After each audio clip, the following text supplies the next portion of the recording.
Our next presentation is from not only our Chief Blackwell, and Chief Goodrich is here from the University of Cincinnati, and we thank, yes, and Sergeant Ryan Smith is going to be a part of this. I don't know if he is, his name is here. Please come forward also. Obviously, there is a national discussion about cameras and the safety of our officers. And, you know, City Council had a discussion some decades ago, and I say this very respectfully because I think Councilmember Wimburn probably was a part of those or knows very much about them, is were we going to have cameras in cruisers? And in that discussion, my understanding and my read of it was there was some initial resistance.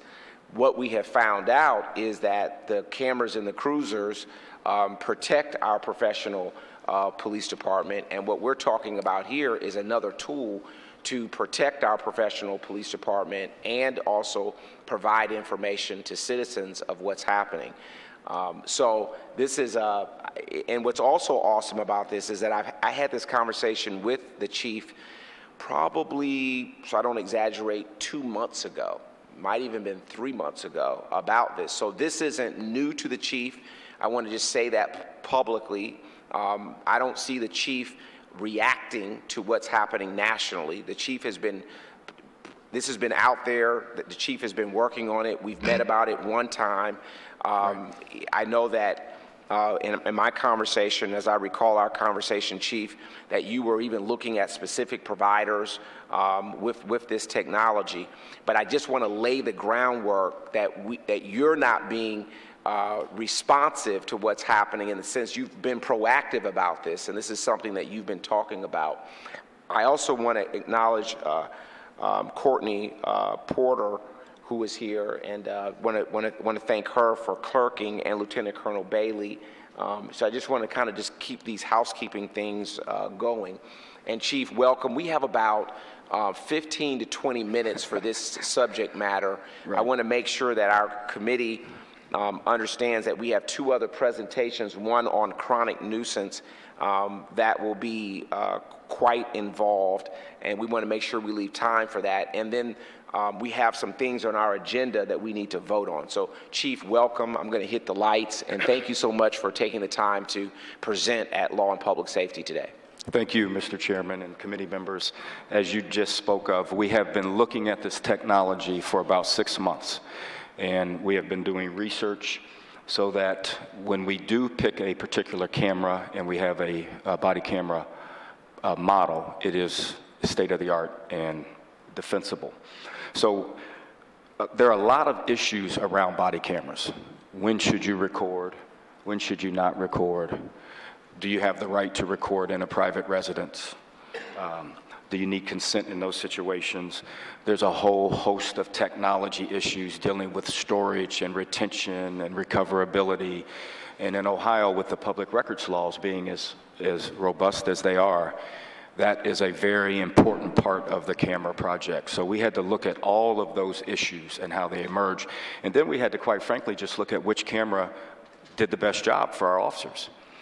Which camera gave the best audio, which camera gave the best vision, not only in daytime, but in the nighttime as well. So we looked at two cameras, two of the bigger companies that are out right now, the Taser camera and the V-View camera. And in these models, we looked at whether or not we should cloud host or do it on a server. And that's a big issue as far as expense. I might also add that one of the reasons we've been really...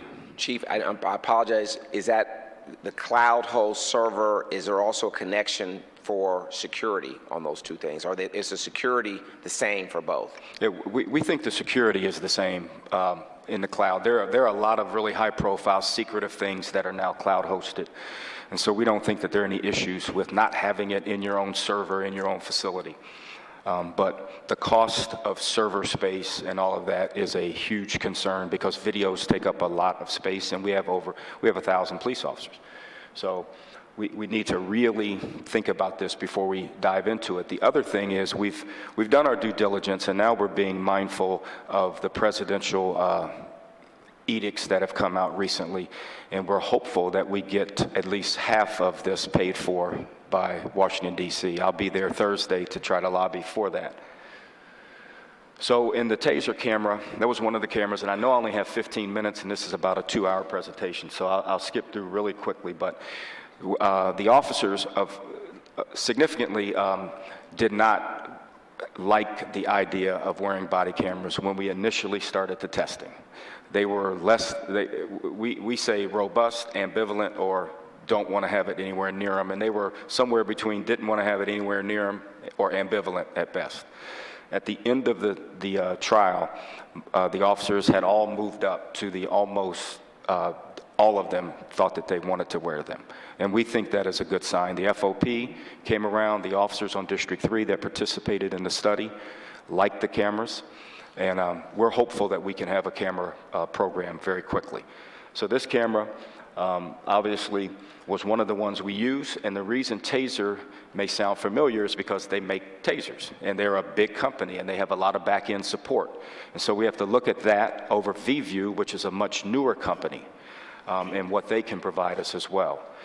I'll skip right to the cost. It's pretty expensive. Cincinnati's probably going to need somewhere between, conservatively, $800,000 to about $1.5 million to do the camera project.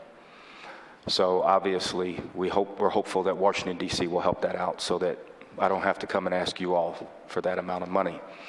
But we are very enthusiastic about body cameras, and we think they work.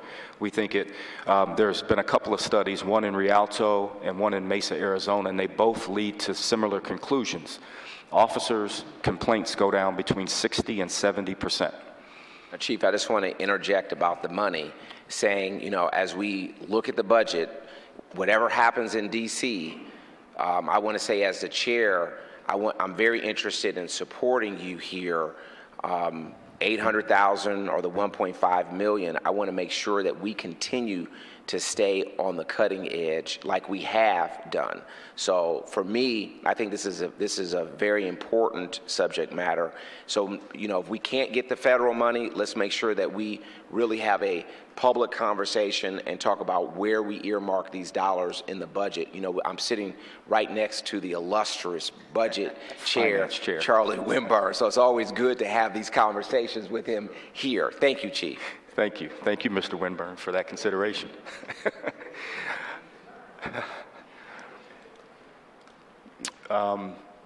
This is the VView camera. I can tell you that the officers in our wear tests, and this is a really involved study that you all have in front of you, they preferred the VView camera significantly over the TASER camera. They thought it was easier to use, and to answer your question, it's mounted on the chest on a little clip. The field of view is better, the audio is better. The only negative to this product was at nighttime, the picture was a little grainier and a little harder to see than the TASER camera. And the VView is local storage. It's not cloud hosted, so we would have those servers. We would have immediate availability to retrieve data and video, but then you have the expense of having somewhere between 2 and 4 people that we're going to need additionally to manage this program, to make those public records requests, and to get that video out to people, to the media, and to other public records requests. These are just software stuff. And up here on District 3, this is when we were requiring our officers to record incidents. Obviously, we have to be very mindful of when we are requiring officers to have the cameras on, because if there's a failure or if an officer in a very high-profile incident says that he or she didn't turn it on, the public may make a decision that that was purposeful or negligent or whatever. The reality is, as a chief, I don't want my officers to divert their attention from being safe, even for a millisecond, to turn a camera on. And so there will be times when the camera may not be on. There will be times when it won't actually capture the data that people think they want to see, the video that they want to see. So we require them to have it on when persons suspected of mental health issues while responding to calls for service in emergency mode, lights and siren. and in traffic stops. Those incidents, the officer has a little more discretion and a little more time to think about it prior to exiting his or her vehicle. All requests for consent to search without a warrant, we wanted to record those as well. And searches and deployments of drug detection canines. These are all high-profile incidents that are coming under a lot of scrutiny now based on the things that we're seeing unfold in Ferguson, in New York, and now in Berkeley, California.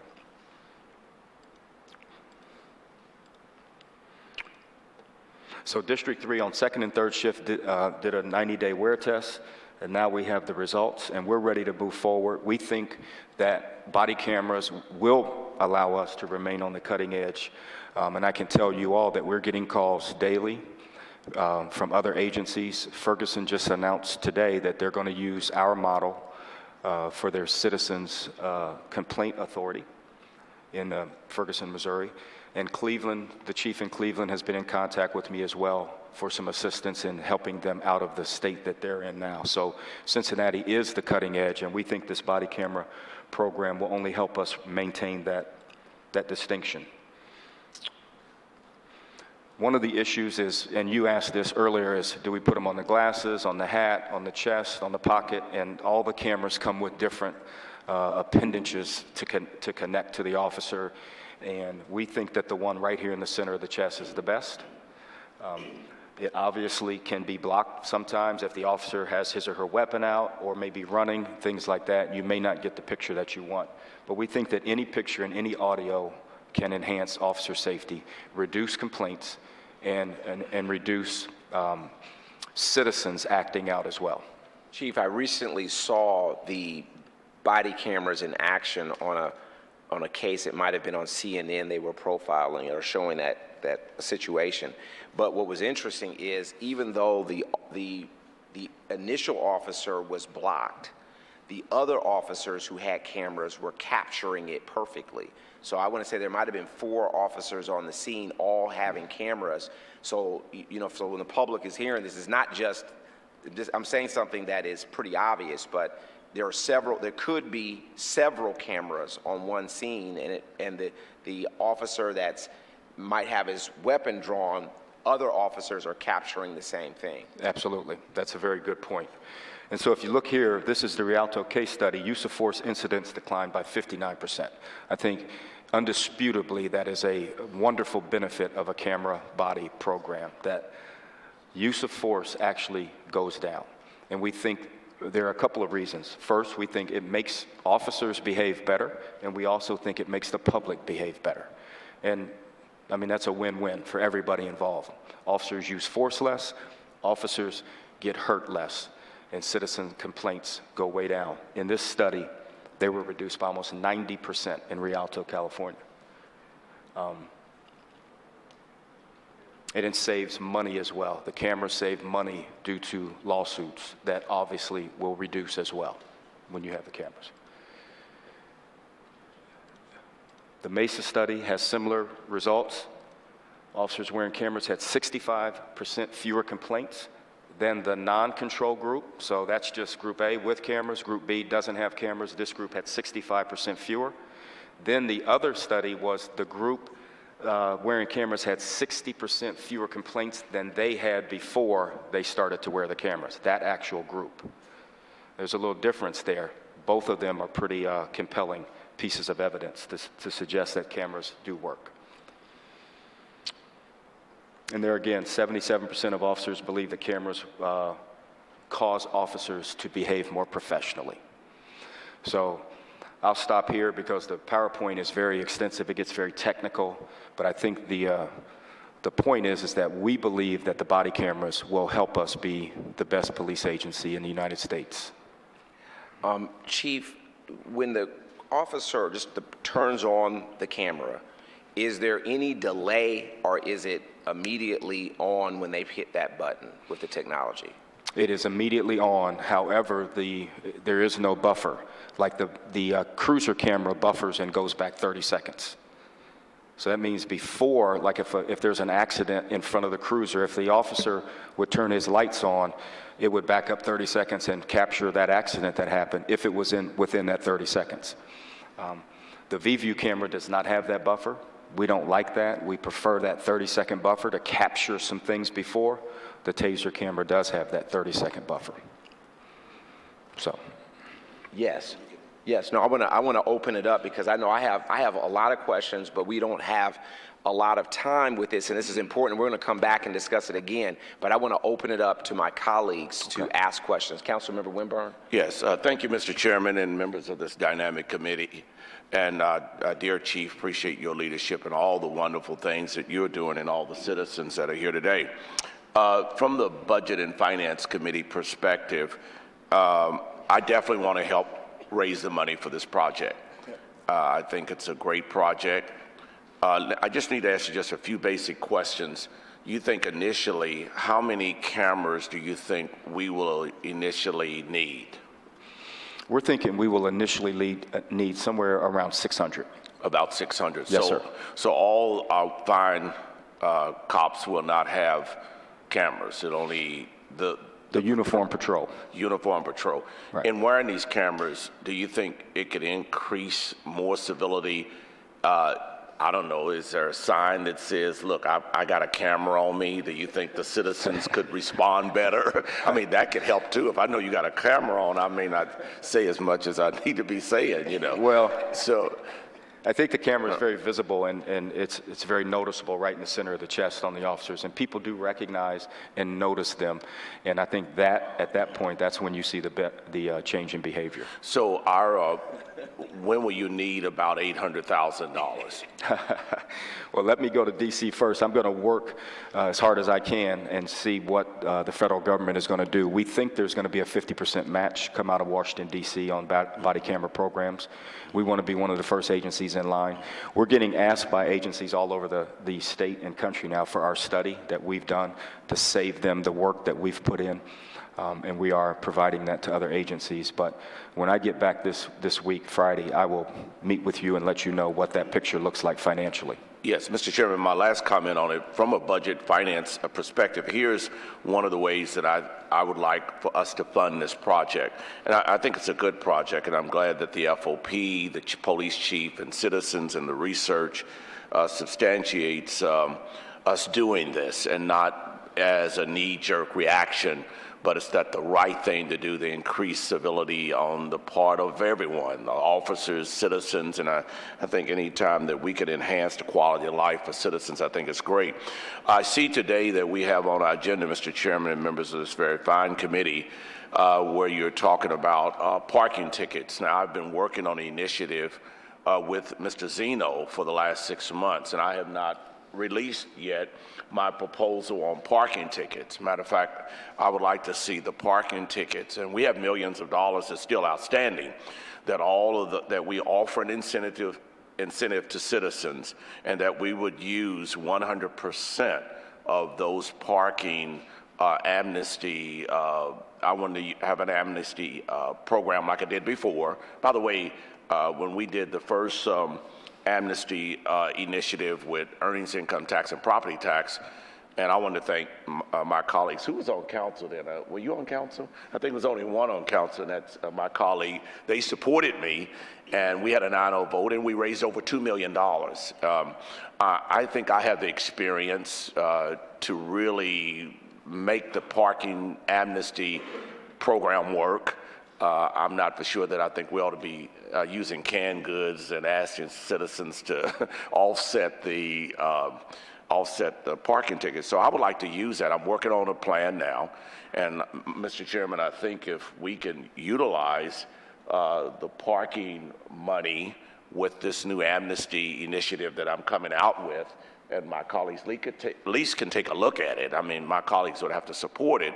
I think that's one way of utilizing the parking money in a most effective way. And when we get down to the canned goods situation today on the parking ticket, I have a proposal for that. I think we can help Mr. Silbach and Amy obtain 5,000 canned goods, and I'll have a proposal for that later on the day. But I don't want to use our leverage of parking tickets on a canned good program when we can handle that ourselves. And it's admirable that we want to feed the poor. Jesus said the poor will always be with us, so we're going to always be feeding the poor, and I want to be helping doing my fair share, but I'm not for sure that I want to use parking tickets to do that. So I want to help fund this and help you find the money for it. Thank you. Sure. Councilmember Wimber, I'm going to go right to you, Councilmember Simpson. You know, sometimes a card game that I play sometimes is a game called Spades. And in Spades, when you sit down with certain people, you have to describe to them what the big joker is, the little joker, the two, the ace, depending on what part of the country the folks live in, because everybody has a little different rule. Now, when I sit next to my colleague, I always feel like Councilmember Wimburn has the big joker, and he's wanting to trump the chair of law and public safety with the budgeted chair. But we will, the agenda item, which your chair has graciously placed on the agenda, item number 5, we will get to that item today for a full vetting and a discussion on it. Councilmember Simpson. Mr. Chair, I'm looking forward to that. That's not what my comment is about, but I am happy to hear the Budget and Finance Chair. Speaking of cameras, I think we have a few right here that have recorded Mr. Wimburn saying he's got your money. So now that we've got that on the record, the playback will be there when we need it. That's right. Whatever the source, I'm sure you'll have no disagreement, but the money is there, so you can go in confidence because Right. it's been said here today. I want to never lose the opportunity to say that I think you're doing a remarkable job. I think you're an awesome chair. Keep up the good work. I think you were far ahead of us on this Ferguson issue. I think the fact that they are contacting you is a result of your effort there months and months ago, and I want to thank you for that leadership. Thank you. We are proud to call you our chief, and it is in part because of you, but also a great legacy that we do have the best police department in the country, with or without cameras. Right. Let's talk about making it better. I'm excited about this presentation. I think it's amazing. I have one concern, and I'm wondering whether or not we've thought this through. So I feel confident that we'll have the right camera, that it'll capture it. I have some concerns about what'll be recorded. You covered some of that, and then how that will be used. So do we have some sort of frame on once the recording happens? Are we talking to prosecutors about when the case comes before a judge, what needs to be recorded, how the evidence will be viewed to make a case, to defend an officer? Because I think we all agree that having more information, especially in this information age, is a good thing, but having the right information, to me, is very, very important. Right. We need to make sure that when we have this conversation, and we probably will have this here, Mr. Chair, around exactly everyone understanding this is what will be recorded. This is what will not be recorded. And you kind of had your lens on. We don't want people to believe that by omission, if it's not recorded, that means there's been some sort of guilt. Everyone understands what's being recorded, what's not. And then we have some conversation with prosecutors and judges about exactly what needs to be seen, what needs to be said, what the recording needs to capture in order to make a conviction, if that's what we're aiming at, and to protect an officer if he needs to be defended, if that's what the case involves. So have there been any in the test cases you've seen in Mesa and the other places that we've looked at around how the evidence is used once it's recorded? Right, and that's a very good question. We're actually trying to craft the policy statements now and to actually codify how we will make this program work. When do the cameras, when are they expected to be on? What are we going to record? We're not going to record in private residences because people can make public records requests, and certainly there are some privacy concerns with that. But we're also thinking about making the platform available to the prosecutors and the judges so that they can retrieve their own data, and that would save the city money so that we wouldn't have to have people working to do that as well, and they can get exactly what they want. Now, we fully expect that most of the recordings to not have anything of value that will either help an officer or be germane in any investigation. And so those recordings obviously have to drop off at a specific time frame in accordance with law. But if we don't drop those off, our storage fees for these videos will be astronomical.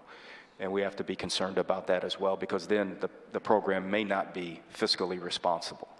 And some programs, in fact, they've squashed their programs because of the volumes of public records requests that they were receiving.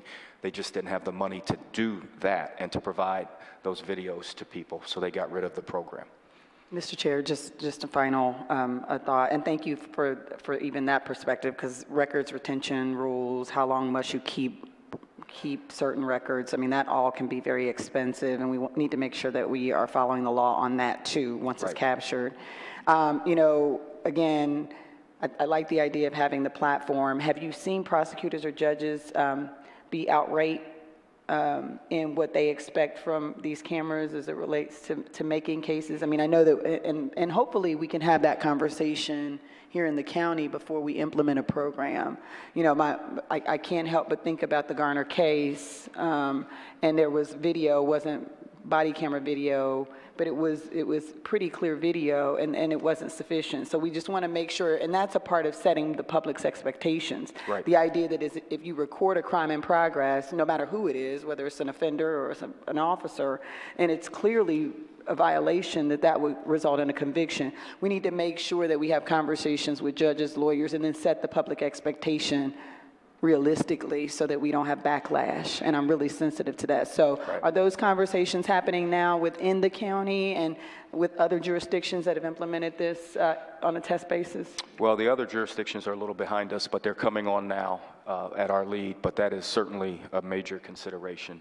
But the first issue is the conduct and deportment of our officers and the professionalism that we expect and that we get, quite frankly, 99% of the time. So we think the body camera program, we can't really worry about whether or not people find the evidence to be worthwhile or not. We think that the body camera program will just increase our transparency to a level that keeps us as the most professional agency in the country. Thank you all. Thank you, Chief, for coming. I want to close out with a few highlights. One, I want to give credit to one of our former colleagues, the Vice Mayor, Minette Cooper, who originally talked about cameras in cars at that time. And one of the things, and I've learned this actually from my father, who spent many decades at Procter & Gamble as the first African-American PhD in the United States, that oftentimes he thought are factually his ideas were taken. So what I always do is I never want to be that person that takes other people's ideas or not highlight the good work that other people have done. I remember Council Member Sam Malone, who talked about a gang unit when he was on council, and got a lot of pushback on that. And now we're talking about we have a gang unit. And when the Vice Mayor Minette Cooper raised this issue about cameras, at that time she got a lot of pushback. But at the end of the day, we now know across the country that the cameras are for the good of our officers. And has provided a lot of evidence and a lot of great information to protect our professional police officers. And I think the same sentiment will be for these body cameras as we talk about them. And I think because of that work that the Vice Mayor did at that time, Minette Cooper did, that this conversation about body cameras is a much easier conversation because of that work. And I want to make sure that I give her credit for her courage to take that step. I also want, I guess, to leave you with, Chief, is that it sounds like, and I don't want to ever speak for my colleagues about their positions on public policy, that there is some consensus from this committee that we would like to see the implementation of body cameras. And I think you can leave here empowered with that information as you go to Washington and come back, and no matter whether we get federal dollars or not, that we start having a real discussion about the rollout of body cameras as your department selects whatever vendor. I like the idea of using some a vendor local. And I didn't miss that in your presentation. You know, you could go Taser, which is a publicly traded company, and Taser has been here and given presentations in Cincinnati. And I'm sure there are other vendors out there, but I heard you say you were looking at someone local, and I'm not pushing a contract in any direction. It's just I like hearing that we are giving local vendors an opportunity and their technology. So thank you for being here. Thank you. Thank you so much for having this research for the committee. Thank you. Thank you, sir.